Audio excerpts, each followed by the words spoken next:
Hold on, because this is a great point for me to just introduce this podcast. Thank you, everybody, for tuning in.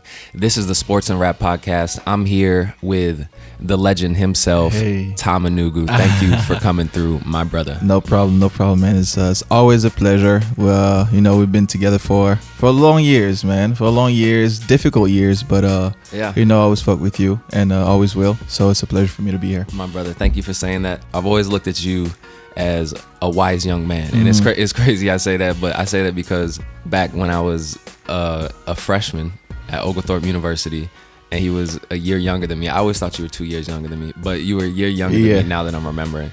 And you were an international student. Right. International. My English was kind of bad. I don't know if you remember, but I had like a thicker accent. Right. And at the time, the transition was kind of weird, because the personalities were different. Like, I had to figure you out, like, okay, what is he about? And the craziest thing is, you've been different from the time I met you and now. You know what I mean? Like, you grew, you became wiser. So I was like, all right. What were you like? Take us back to, we can start there. Let's let them know who we are. To set the stage, we're talking about college basketball. We played college basketball together. To paint the picture, Tom is 6'9". He is from France. He played the center position. I was a point guard, and let us know, what was it like when we were freshmen? So, being an international kids, and you don't have like high school tape or whatever, so people cannot look up. They don't know what you're about. They're like, all right, coach got this big kid. His English is okay. He doesn't really know much, and he wants to get like a roster spot. Like, you know what I mean? Right. At first, our center, which was Sig at the time. Yeah. Talk about it. I don't know. Sigrist, what's up? Took your spin off. No, but I'm saying, like, I was kind of shy. I was like, yo, that's, and I think he was a big guy in the locker room at the time. So Sig, to let you guys know, Sig was maybe the most liked guy on the team. He was the guy who was looking like he was going to step in to fill the position because he had been there and because he was trusted, and he was good, but we weren't sure who our center was going to be. We were looking for a new center because we had just lost our starting center from last year. Yeah. And I know the coach trusted him. Like, he's smart. So obviously he knew the plays and everything. But I was like, you know what? I came all the way here, like, got to take his spot. And just how it is. It's how sports is. So I was trying to figure out, like, who's everybody on the team, like you and all the other guys. Like, all right, a lot of different big personalities. Yeah, what's their personality? What's their role in the team? And who can I trust? Because I knew that y'all were laughing at some jokes that I wasn't laughing at. I wouldn't even understand what you guys were saying. You know what I mean? And I feel like we didn't have enough compassion. We didn't even think about that, because you spoke enough English to where a 19-year-old me, 20-year-old me, I'm like, he speaks English like I'm not even looking at you like, oh, you might be missing some of this. Yeah, because you might speak the same languages, but the references are completely different. Right. Like, y'all would refer to some shows that y'all were watching when y'all were young. Right. And I'm like, man, I have no idea what this show's about. Yeah, it's not even. But I don't want to step up and say, hey, I don't know it, because then it's like, oh, this nigga lame. Like, we don't even know it. Right. So it's like, you kind of smile and laugh it off at everything that y'all were saying. But the good thing, I think the thing that saved me was the road trip, because when you get in the room, you're one-on-one with the guys. So now it's like, all right, what are you about? What am I about? And then you start really knowing the person for who they are and not for who the team thinks they are. Right. And because a lot of times we didn't choose our rooms, right? Yeah. And coach was just like, all right, y'all together, you two together, and then it's like, oh, so now you're not with your boys, what you really like. Yeah, you're not with your boys, you're not with the guys that play your position, you're just with some random. So let's see what you're about one-on-one. So yeah, let's see what your respect's like. That's honestly what helped me throughout all those years. And then once your roommate is one different guy every time, then the team starts knowing you, because it's like, oh yeah, I stayed with him in one room one day, and I fuck with him now. Yeah. And then boom, another guy, and then another guy, and at the end of the day, the whole team knows you. You know the whole team for who they are, right, and not for what they say in the bus that makes everybody laugh. What made you make that big decision to come all the way to the United States? Because you grew up in France. Your whole life you had never spent like a year long thing you've never done that. So this was your first extended time was when you came to do EF, and then you just came all the way and decided I'm going full time. Right. Well, by the way, EF is education first. Yep.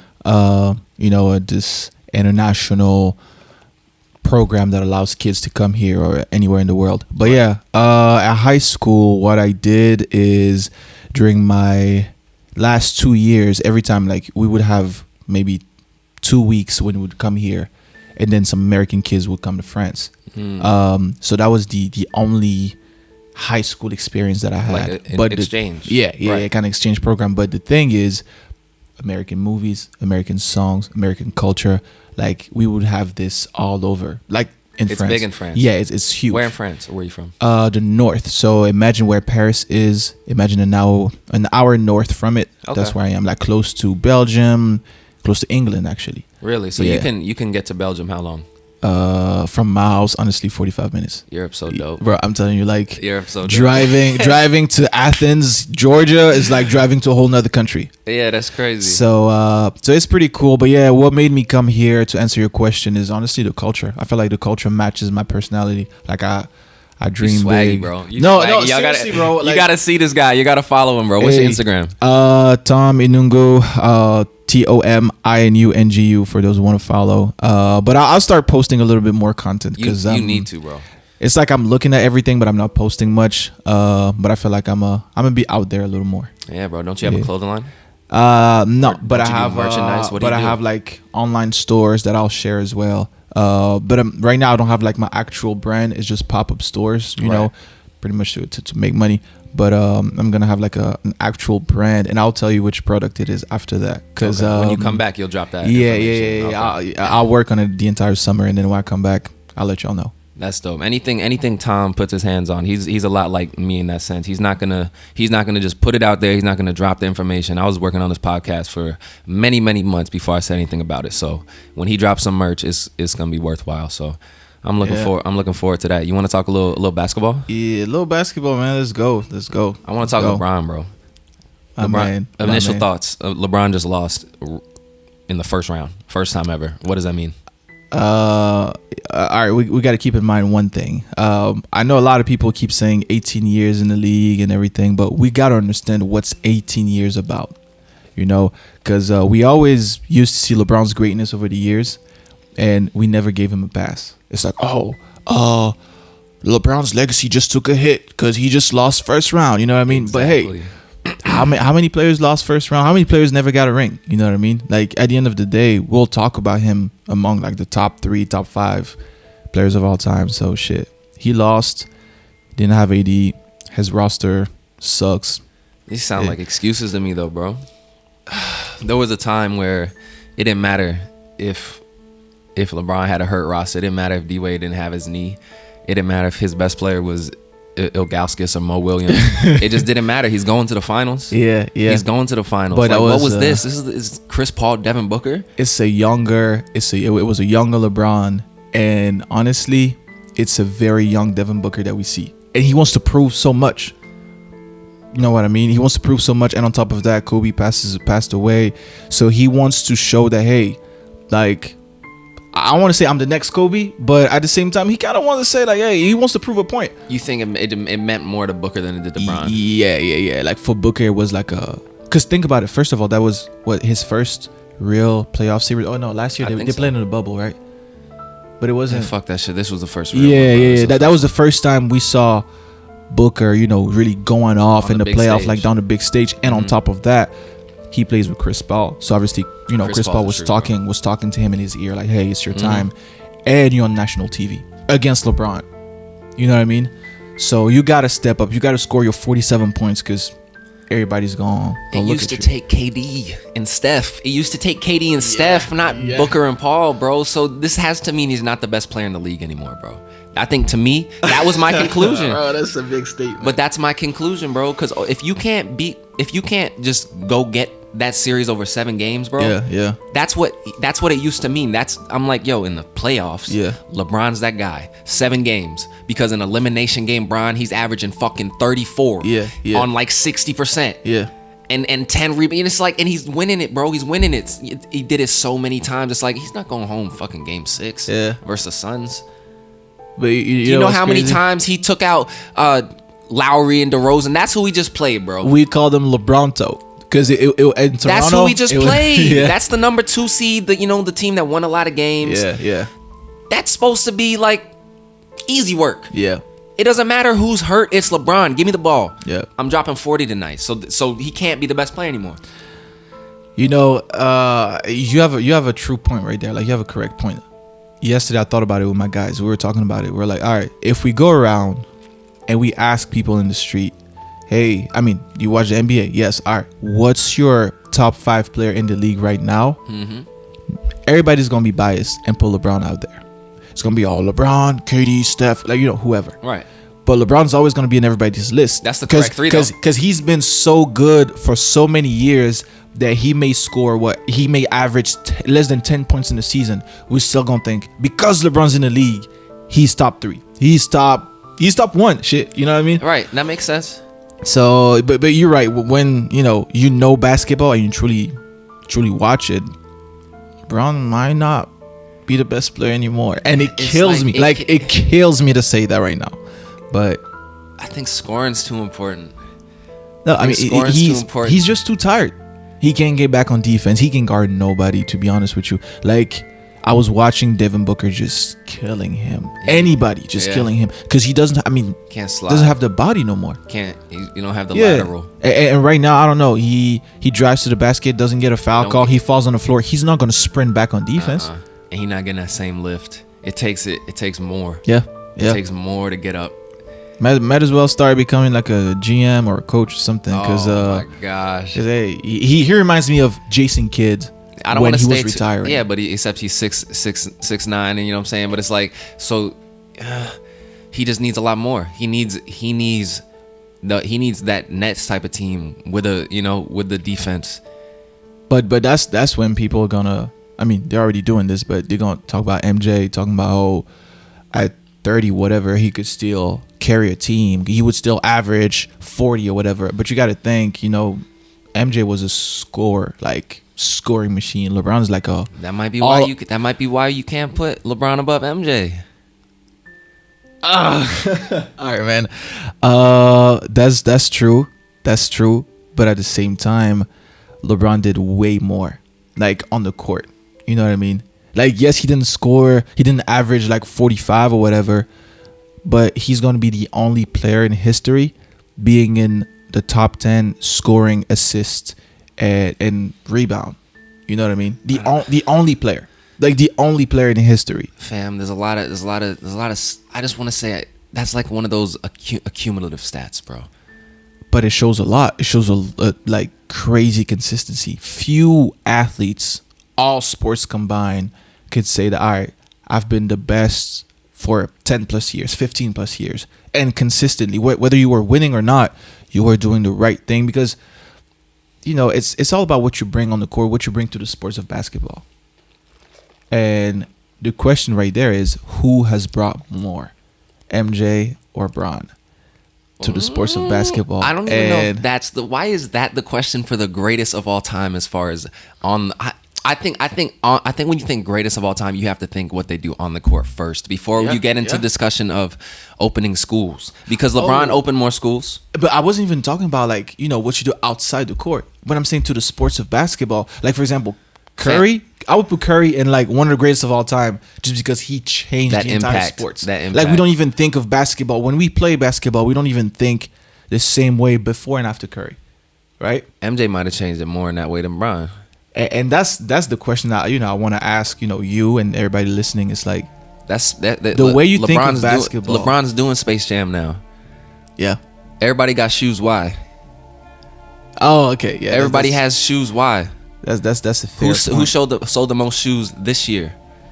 Obviously, because it's Michael Jordan this year. Yeah, because Nike got a whole brand with him. LeBron doesn't have. Everybody got a whole brand with Nike.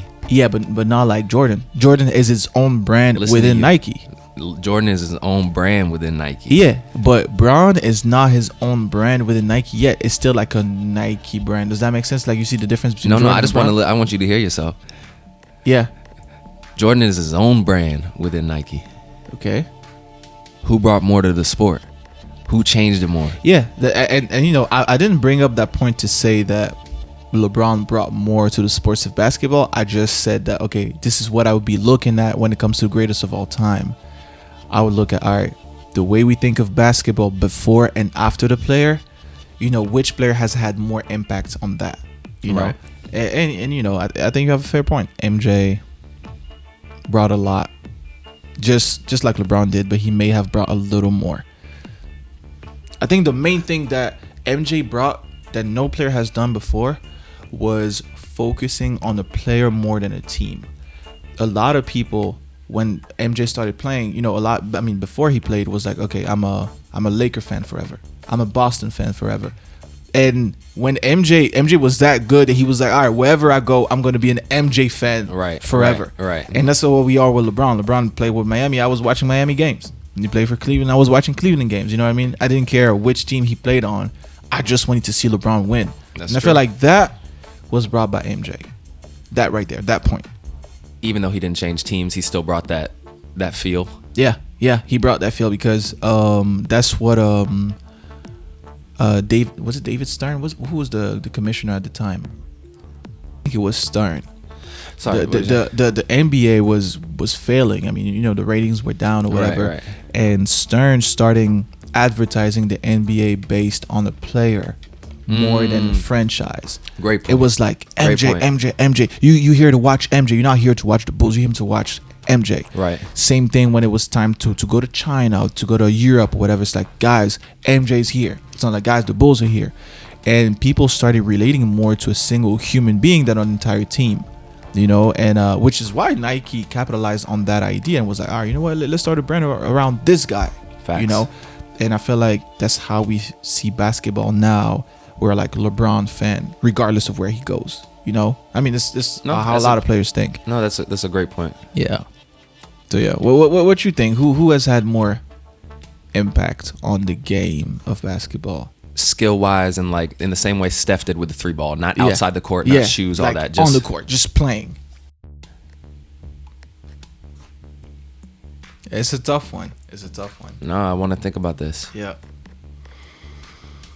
And just to add one little thing for your answer, do you know that there are some players that changed the rules of basketball? I think it was either Wilt. You Or said dunk Shaq, from the free throw line. Yeah. Like, those are guys also that impacted basketball to such a level that they had to change the rules because it was it wasn't fair. Right. Those guys were just too big. I think did a rule change for Shaq? I don't know. I feel like it was breaking. They made some stronger rims. Yeah, right now they made just for one player, so it also shows the impact. But hack a Shaq and all that. Yeah. I don't know. I'm not gonna answer that until I think about that more, bro. I might put that to the audience. Yeah. Who impacted the game more on the court, LeBron or MJ? Drop a comment. Let us know. That's a good one. For sure. I want to get into that Kyrie stepping on the old leprechaun discussion. For those of you who don't know, not too long ago after, was it when he finished them in the series? So Kyrie beat his old team, the Celtics, who he promised that he was going to re-sign with. So he came back there. There were reports of racial slurs being thrown at him. There's a lot of controversy when he came back to Boston. But regardless, there was a lot of controversy when he closed out the series and proceeded to go step on their mascot at half court and give it a little smudge. I just want to get your thoughts on that. What is your initial reaction when you saw that? And then I have a couple follow-up questions. Yeah, I was thinking for myself, it wasn't necessary.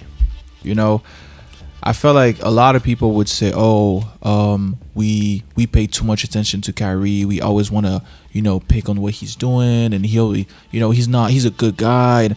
And I agree with that. I still feel like Kyrie is a good man. He's an excellent player. But at the same time, you're the villain. Like, you're the villain for the media and everything. So why would you do unnecessary things that would just bring more attentions to you? You know what I mean? He kind of wants it, right? Yeah. It's like him missing a lot of games. Obviously, I mean, he has personal issues. I mean, he's had personal issues that, only him knows what it's truly about. But at the same time, you're a professional player. Like you're a professional player. You got to be professional and, you know, kind of play through it. And that was just an example of him once again bringing the attention on him, whether he wants it or not. So him stepping on the logo is one he knows more. People are gonna react. Yeah, to that. it's one more thing that you didn't have to. You didn't have to do that. Right. You know, it's like, hey, you're making your money. You want the best player in the league. That's it. Right. Why do extra stuff knowing that all the cameras are on you? So I just feel like he could have done better. And yeah, what are your thoughts? I mean, my initial thoughts were I always have a flashback to high school. So I'm gonna go a long roundabout way and include you in on this, but because I think why does it matter? It's a stupid little mascot on the ground. But I went to a high school where, and if any of you went to Buford High School, well, they made a new Buford High School. The old Buford High School, there was a wolf in the weight room, and you couldn't step on this fucking wolf. All right. I didn't know this. I'm a freshman. I step on the little stupid wolf. Fucking 7 football players jump out of the ceiling, jump out of any door, nigga, and like start threatening me. Yeah. Pushing me a little bit. Niggas ain't beat my ass. But niggas was like, don't step on the wolf. Yeah. I'm like, what the fuck? It's just a wolf. It's just a wolf. Yeah. I didn't do not fucking shit. Them niggas had been in that weight room, respecting that wolf for 4 years. It means something to people, man. But what is that bullshit? I hated that. I went and got strong and became a strong junior and stepped on the wolf. And football players didn't say shit to me because they already fuck with me. So that wolf was what you wanted to make it to be, who you wanted to make it to. If you fucked with me and I was kind of big too, and I had respect in the school, then I could step on your stupid little wolf. It wasn't on purpose anyway, nigga, like that. But if I'm a little bitch ass freshman walking around, they want to bitch, you know what I'm saying? They want to make that wolf some shit. So I'm just thinking like, yeah, Kyrie's a little punk, but y'all making that stupid little leprechaun that they've been stepping on all game something because it's Kyrie. Did they have that in France is my question. Did anybody bully you, Tom, in France? Nah, man. Hey, good thing I wasn't, I wasn't threatened or bullied or whatever. But one thing I'm gonna make a little parallel right there is, the biggest sports in Europe obviously is soccer, right? And if there's one thing about soccer fans is that they have their traditions. They have things that you cannot do. For example, you see how people burn LeBron's jersey when he left Cleveland? Right. You could never do that. And some people might say, oh, it's just a jersey. Like, why would... Nah. It's like a flag. Because you got to think, no player is bigger than their franchise. No player is bigger than whoever they play for, whatever. So when you step on that little wolf at high school, it's like, all right, I'm bigger than that team. Like, I am myself bigger than the entire program. And I feel like, yes, people may have stepped on the logo the entire game, but it wasn't with the intention to step on the entire franchise. And I would want journalists to ask Kyrie, when you stepped on that logo, what was your thought process? Like, what were you thinking about? Because Boston bullied him. Yeah, it all seems like, all right, it's a revenge. Like, I'm stepping on all of y'all. But it's like, hey, yes, you're Kyrie, but you're one man. Like, you're not above the Celtics. You're not above. Like, they may have, done wrong to you, but whoever did wrong to you, like, go talk to them. Because when you step on that logo with that intention, you disrespect the fans. You disrespect the former players, like the Larry Birds and whoever. You know what I mean? Right. You're disrespecting everybody that put on a Celtic jersey or is a fan of the game. So that's what I'm saying. You got to remain at your spot. Like, hey, you're not bigger than a franchise. You're not bigger than a high school team. So they maybe should have beat US at that time. Like, they really should have. That's what I'm saying. That's funny. Like, I'm telling you, you did that in a soccer game or like, in a different environment. Oh my God, man! I'm telling you, real. It gets to a point where in Europe, some soccer players after a bad game, they get threatened. Like, in the street by some randoms. Because here, a lot of NBA players would be like, oh, this guy wouldn't walk up on me and threaten me or whatever. All right, maybe here, but in other countries, they'll really do it. Yes, I've seen videos of some soccer players running from fans. I mean, I'm not saying that I support that, but it shows that whoever you are, best player, not best player, whatever, you're not bigger than the franchise. Okay, okay, and this is ridiculous, but my first thought is, does that have anything to do with the fact that NBA players are about 6'7" on average? I mean, shit. Does that have anything to do with it? It does. It has to. You're not gonna run up on Shaq. You're not doing it. Even somebody like as small as like Trae Young Yeah. here in Atlanta. Fam, niggas ain't, you. My dog better not come in here. All right, good. But fam, niggas ain't running up on you. Yeah, it's yeah, different. Like, yeah. how niggas look at you and look at some of these other niggas. It's not happening. Yeah. It's like I'm picking someone else. Niggas is like, even if they don't know they're an NBA player, it's like, it's not happening. I just saw you dunking. Yeah. I saw you pushing her. You know what I'm saying? It's like, and I'm looking at you now, and I'm looking up at you. It has to have something to do with it. Has to. I mean, it has to, but at the same time, you could be, I don't know, 7'5" and. But some of them really shot. They're really that serious though. Yeah, no. Some of them, I've seen videos of whoever you are. You can be like the biggest player or whatever. You would still get. You know what I'm saying? It's like Yeah. I mean, you should have a lot of balls to go to Zlatan and Right. trying to fight him. Right. So imagine a basketball player, Right? Like go attack. I don't know, Blake Griffin 1-on-1. Yeah, Shit, a lot you of about these to guys. get your ass beat. Yeah, I mean the But- guys who they keep throwing the popcorn at. Try Russ. Try it. Yeah, Try yeah, Russell 'cause, hey, Westbrook. he may not be 7 foot. He's only 6'3". Try but your luck. I bet he beat your ass. I bet whoever Russell you are. Westbrook beats your ass. Yeah. Shit, he's athletic as fuck. But yeah, all I'm saying, it goes down to the point I was trying to make. Nobody's played in the franchise, and you see a guy like Russ, I feel like he would never step on, I don't know, the Wizards logo or whatever counts for the Wizards fans. That's not really as much his style. It's not. That's not much his style, but I feel like he is a little bit more humble when it comes to that point of, being a player. You're an employee. Right. You are an employee. You may make, I don't know, tons of millions of dollars. Millions. You have an employer. You have somebody that cut your check. That's a You're not fact. cutting your own check.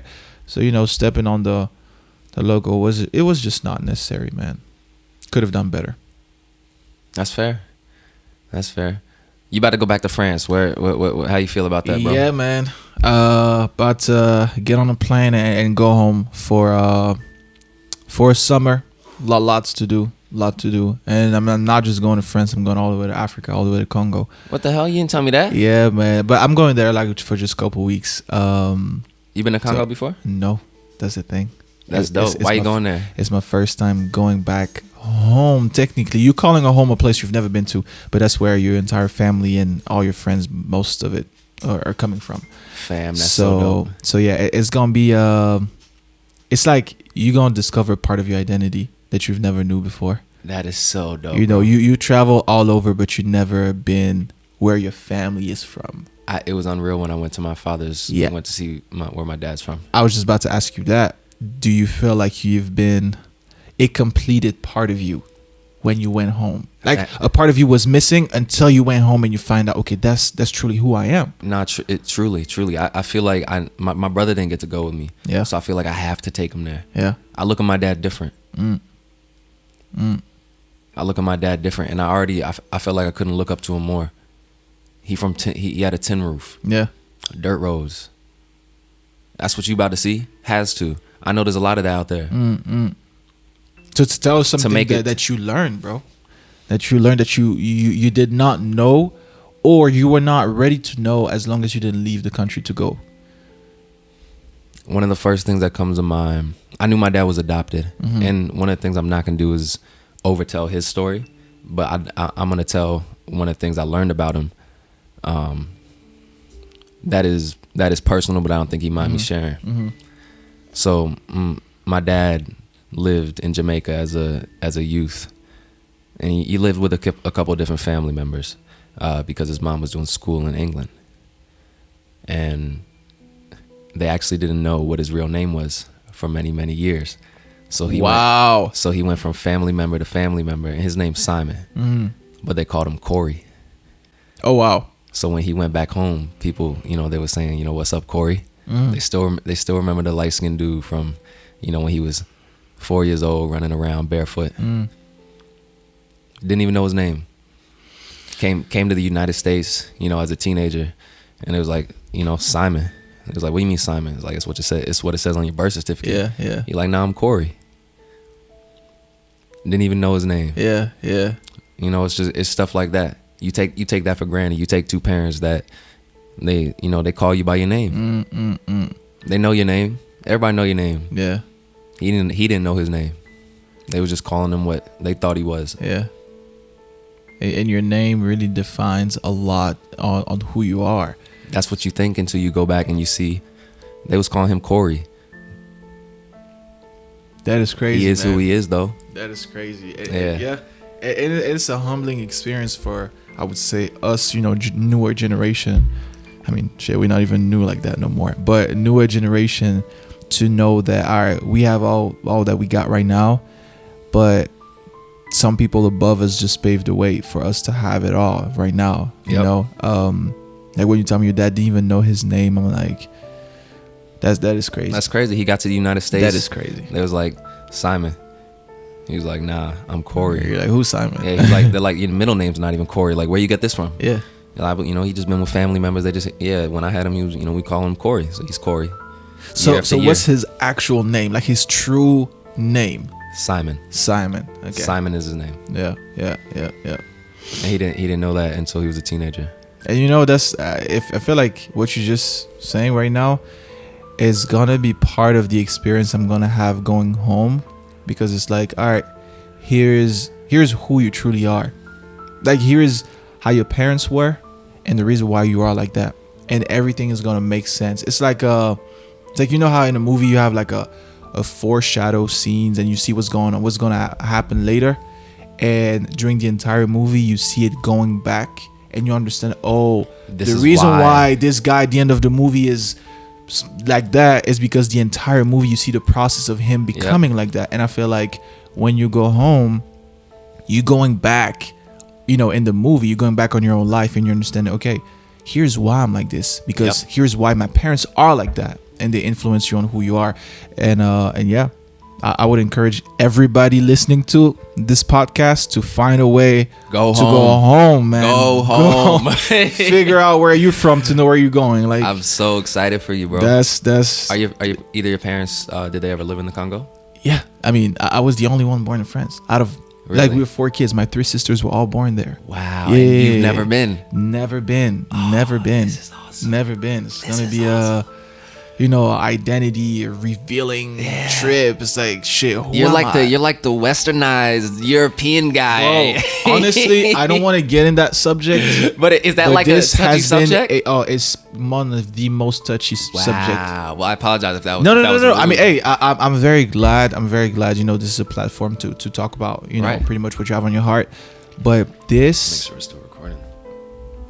Keep going. Yeah. This is a very, very touchy subject, because you got to think, you grow up in a community where everybody know where they're from, and you always where your parents are from, right? But the fact that you have never been, it's like they will use that against you. Oh, you're not truly Congolese because this and that. You've never been home, or whatever they would say. Every culture has that. So good thing, I know the culture, like I know the language, I know the food, I know the history, and I know the history even better than some people that were born there. Right. But because you've never been, they always use that against you, like you don't have a reality check. Like you're not Congolese enough. You're not Congolese enough. But in France, because sometimes they will look at you, your skin color, or your parents or whatever, they would say, well, yes, you're a French citizen, but you're not French. Fam, I just want to say, I'm going to let you continue, not to interrupt, but I feel that because I'm not nothing enough. Yeah. I'm not nothing enough. I'm half Jamaican. I got black in me. I'm a quarter white and I'm a quarter Chinese. Yeah. I can't make this up. Yeah. I'm not nothing enough. So wherever you go, they're going to tell you that, well, you're not truly whatever. Like, you're not truly Asian. You're not truly black. Because look, you're mixed or whatever. you're not white either. I'm definitely not white. The white gonna look at you like shit. You don't look nothing like us. You don't even talk like us. and you know, wherever you go is gonna be like that. Which is why you know, it's always cool to go home and to be able to claim at least one thing that you fully are. And I feel like some people that don't have an outside experience of where they're from will never understand that. Right. And they'll always use that against you. So yeah, it's challenging. It's challenging. Finding out where you're from is very challenging. And what if you get disappointed when you go home? Imagine you went to Jamaica and you're like, oh shit, is that what it's about? You know? I don't know if you can be disappointed where you come from. Bro, you can. Like, you can. It's hard to always see the beauty in things that are not beautiful. It can be nice, hard. You know? It can be hard, but I don't know if you can be. You know what? You can be disappointed and proud, can't you? I can be proud, but I can be disappointed that they don't have real roads yet where my dad's at, where my dad's family, where he was born. Yeah. Like, but I'm still proud. I'm proud of those people I met. Mm-hmm. Every single person was real. Mm-hmm. And you know what you're saying is interesting, because I was thinking about that before. I mean, my flight is Tuesday, but I was thinking about that, the entire week, and even before. I was like, I know the situation there. I know in terms of infrastructure how we're lacking some stuff. But what about the people? Because I've heard a lot of things about the people, great things, but also negative things. And when you go home, it's like, I don't want the feeling of, oh shit, is that truly where I'm from? Because I don't really fuck with the people like that. Well, I don't really fuck with what I've seen. Right. And then you come back here and you're even more disturbed than ever mentally, because it's like, whoa, this place that I've been praising and introducing to people, even though I've never been there. Right. For my first time going there, is far from what I thought it was, in a negative way. How would you deal with that? Right. I mean, I'm not saying that it's gonna happen. I don't want that to happen. But that's something you're thinking about. It's a possibility, and how you're gonna handle that, I have no idea. So I guess I'm ready for whatever, man. Gotta be ready for whatever, and I'll just keep up a positive attitude the entire time, positive energy, whatever it is. I'm gonna try to make it positive. Yeah. To at least have one good memory to come back with and hold on to that forever. You will have that. I'm telling you right now, you will have that. Because there's light in a lot of situations, and you're going back home, so there will be light in that. Mm. So yeah, that's cool, bro. It's very exciting. That's super dope. I need to have you back on when you come back. For sure. For sure. Have you ever thought about going to Asia? I want to explore that side of you. Yeah, I need to go to China, and I want to go to Africa too, because everyone's from Africa. Yeah. I need to go to Africa. Very true. Remember what he just said. Everybody's from Africa, whether you want it or not. Yeah. You're from there. It's very true. No, I want to go to Africa, and I want to go to Asia. And I want to go to Brazil and Australia were two places I always want to go. Oh, that's on your bucket list? Yeah. Those are my bucket list. Where you want to go? Shit, I don't know. Wherever. You've done a lot of traveling, though. I have, man. I honestly have. Like, I'm at a point where I'm down for whatever. Let's go to Asia or some shit. Somebody tells me, hey, let's go. Okay, one country I really want to do, obviously, for my love of anime is Japan. I want to go to Japan. Why do niggas love anime? Oh, you don't? Hey, let's not start talking about this, because this is another touchy subject. I'm going to lose all of my followers if I start telling them how much I don't give a fuck about anime and don't understand why grown men watch cartoons and read captions while they do it. No, first of all, it's not cartoons. Cartoons and animes are different, bro. Animes, whoever loves anime will understand me right there, bro. It's no, y'all got a lot of people. It's a big community. Huge community, bro. Like I'm gonna just name some that if you want to watch, it will take you years, but if you want to watch, obviously Naruto, One Piece, Demon Slayer, My Hero Academia, and Hunter x Hunter. That's right there. That top 5. If you ever want to watch, start with one of them. Vote now. Which one of those should I watch? You heard the man. Yep. I want to hear what's y'all's favorite. What's y'all's favorite right there? Yeah, I have nothing to contribute to the narrative side of things, bro. But I'm gonna give him a chance one day, because you're like the the 10th, 20th grown man who's told me, nah, you gotta watch anime. Yeah. It's like, it's worth it. But it's hard to start, you know, when you're older. You know what I mean? Like, I started it when I was like 10 or 9, you know, so I grew up with it. And you need to have like a different perspective once you watch anime. Because you should not be focused on, oh, it's not real or whatever it is, not like real human being, you know, it's like a cartoon, as you said. Right. But you got to understand the storyline behind it. Honest question, how is anime different than a cartoon? Because they fight? It's more bloody. I would say it's more real. Like, to be honest, it's really? more real. It's more real. It teaches you way more, and it doesn't have the kid's perspective. Like, it's not for kids. If right now a kid were to ask me, hey, can I watch Attack of Titans or Demon Slayer or Death Note, I would say hell no.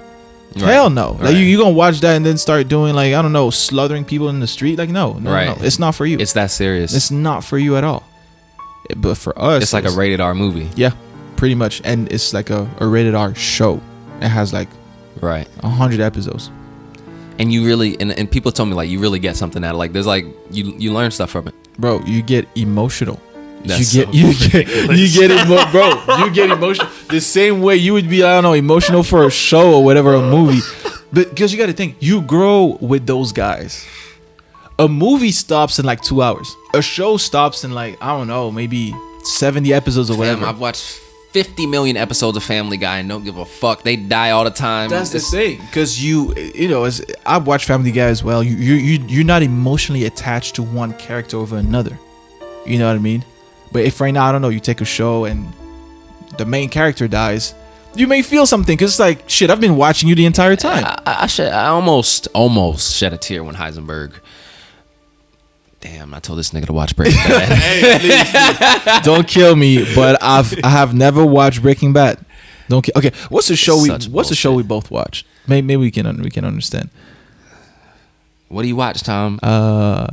I've watched a lot of great shows: Sons of Anarchy, Prison Break, Breaking Bad. I'm gonna sound real ignorant right there. Arrow, The Flash, Daredevil. I'm into that too. What else we got? Yeah, keep going. I'm waiting till you say a show that Lost. You don't know none of these, bro. You're a lost man. I have never watched any of the show you just mentioned right there. Garbage. Oh man, garbage. Have you? Okay, it may sound more Burn like, Notice. No, bro. I'm gonna send you to France with a list. Have you watched Power? Bro, where you only watch shit that's on like real TV? Okay, I'm saying, have you watched Power? No, nigga. Right. It's disgusting. I watched that, man, and I liked it a lot. And for those who don't know, when James St. Patrick died, for example, I felt something. But it's not even on the same level as what you would feel with an anime. You say all that to say. Yeah, that was my point. My whole point was, when you watch an anime, you're emotionally more attached to it than whatever show you can watch. Which is why a lot of people love anime. Like, guys would travel to Japan. Like, one of my best friend right now is learning Japanese. To tell you that much. Because of anime? Because of anime. I've always wanted to learn an Asian language. I'm sleeping, bro. I be feeling like I'm a bum nigga because I don't speak nothing but English. Bro, You're a better man than me. It's never... I don't say that, bro. Nah. People, whoever speaks more languages, you're the better man. That's how I be looking around. Like, you can go anywhere. Or at least more places than me. Yeah, more places, but at the same time, you'd be surprised how connected you are to some people that you don't speak the same language with. You know, you'd be very surprised. In what way? In a way that I'm trying to think. When I went to Spain, at that time my Spanish was terrible. Not that it's great now, but it was terrible. You gotta connect with dudes that you don't share the same language with. I was connecting with a Russian dude. We had nothing in common, but you got to think, you got to find a way to communicate without really using words with somebody, knowing that 70% of communication is non-verbal. You show, this nigga's so wise. Bro, you show a lot more than just words. And I've connected with my roommate here on campus at the time when I first came. He was Brazilian. His English was shit. I don't speak Portuguese. But today, I bet I call him. He's going to pick up after 2 seconds. That's dope. Because we connected so much. So you can still go across the world speaking just one language and connect with a lot of people. That's so dope, bro. I still want to learn another language. Yeah, but that's facts. That's facts. I think part of a step in connecting with other people though is also making that attempt at learning their language. Like, you know, it's like I want to make that stride to, I want to pick like, okay, I want to start traveling to a Spanish country, so I'm gonna start learning Spanish. You know, I work with a lot of people who speak Spanish. I don't speak any Spanish. I'm like, what was I doing? I've taken 2 Spanish classes. I can't have no conversation with y'all. What was I doing? You know what I'm saying? It's like, come on, bro. What was I doing out there? Yeah. Dumb young nigga. Bro, you know something that I heard after graduating that I never really understood, but now I'm slowly understanding what it means, is when I heard keep learning. I was like, all right, well, keep learning. Like, what does that mean? Right now, I'm on Instagram. I'm scrolling. I'm watching some news. I'm learning. That's not truly what it means. I feel like the moment you stop learning, you're dying.